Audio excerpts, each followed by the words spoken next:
Salam sejahtera bagi kita semua. Emana kembali hadir dengan podcast pembahasan firman Tuhan. Semoga firman Tuhan yang murni mampu merawat batin kita, menguatkan roh kita, dan membangun iman kita di hadapannya. Silakan menikmati podcast Emana hari ini.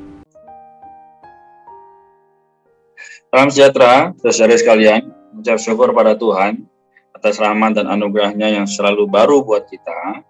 Hari ini kembali lagi dengan saya Reinhard, didampingi dengan Saudara Moses.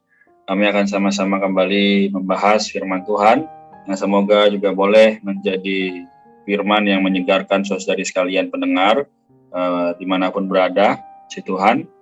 Hari ini kita akan memasuki pembacaan yaitu Kisah Para Rasul pasal keempat ayat 32 sampai pasal 5 ayat 11.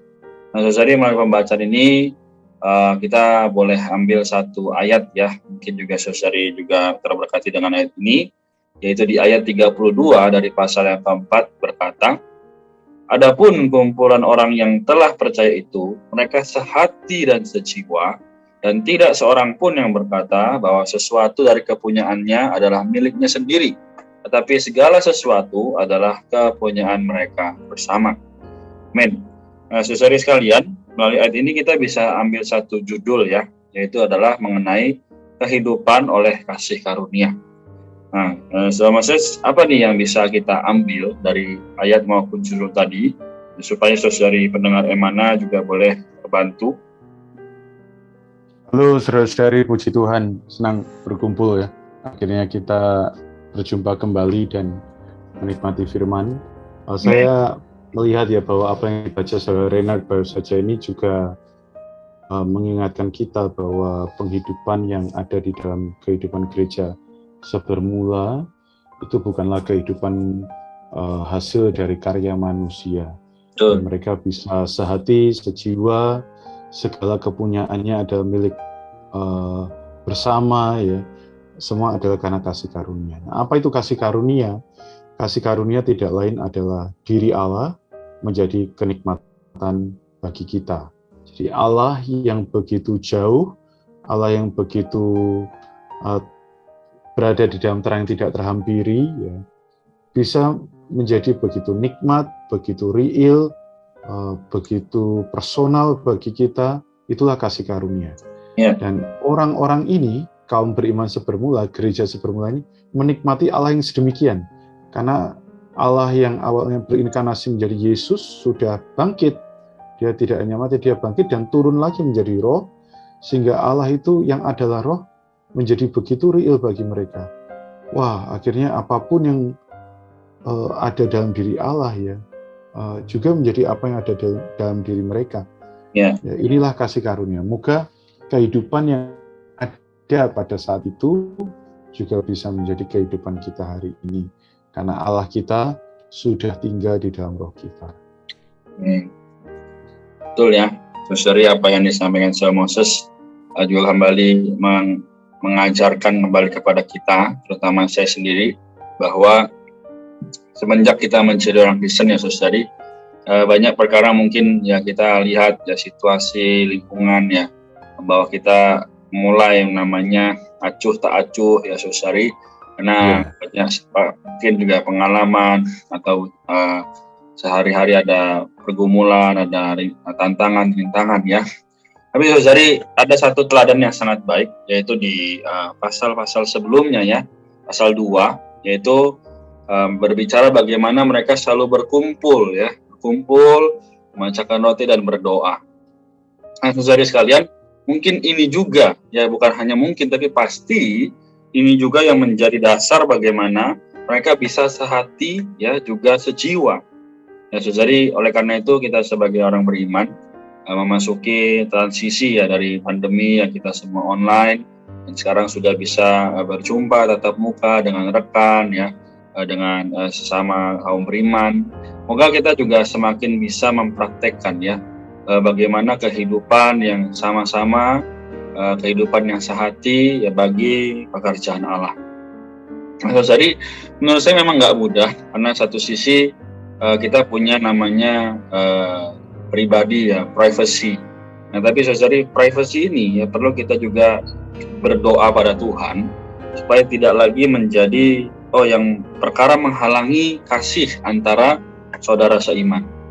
Ya, jadi saudari, moga melalui ini ya, saya juga terberkati. Saudari juga melihat bahwa Tuhan mendambakan agar seluruh ya manusia atau seluruh umat bisa mendapatkan firman, mendapatkan kebenaran, terutama bisa diselamatkan. Amin. Tuhan, mungkin ini yang bisa dari saya. Moses, adakah yang mau ditambahkan lagi? Ya, sehubungan dengan apa yang disampaikan Saudara Renat ya, saudari para pendengar podcast, kita juga perlu tahu bahwa memang bagaimana Kristus itu menjadi kasih karunia yang akhirnya membuat kehidupan gereja sepermula menjadi sedemikian komunal ya, mereka hidup bersama. Karena mereka mempraktekkan tadi berdoa, memecahkan roti bersama. Saudari, memang satu sisi kita perlu banyak memiliki penghidupan berdoa ya, karena melalui doa kita bukan hanya memanjatkan sesuatu ya. Doa itu kita sedang menghirup Allah ya. Doa itu sedang mengambil diri Allah masuk ke dalam kita. Sama seperti kata Bapak-bapak gereja bahwa doa adalah nafas hidup orang Kristen. Amen. Itu benar ya, karena tiap kali kita berdoa, kita berkontak dengan Dia, kita membawa unsur Allah masuk ke dalam kita. Nah, hari itu gereja sepermula melakukan itu setiap hari ya, berdoa bersama, memecahkan roti bersama, dengan sebuah hati ingin Tuhan segera datang. Nah, hari ini di mana perasaan itu ya, di mana penghidupan itu? Moga melalui kita ada doa yang setiap hari ya, dimulai dari mezbah keluarga kita. Kapan terakhir kita doa dengan pasangan kita ya? Kapan terakhir kita doa dengan anak-anak kita, dengan orang tua kita?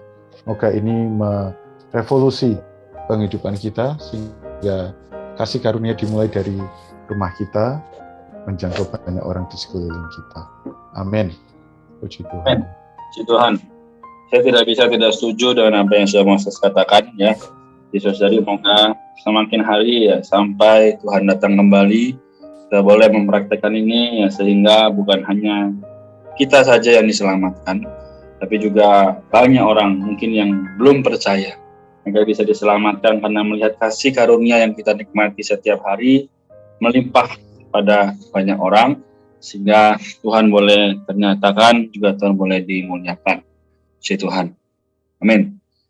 Moses, adakah yang mau ditambahkan lagi? Kalau dirasa ada, boleh ditutup dalam doa. Amin. Mari kita sama-sama berdoa.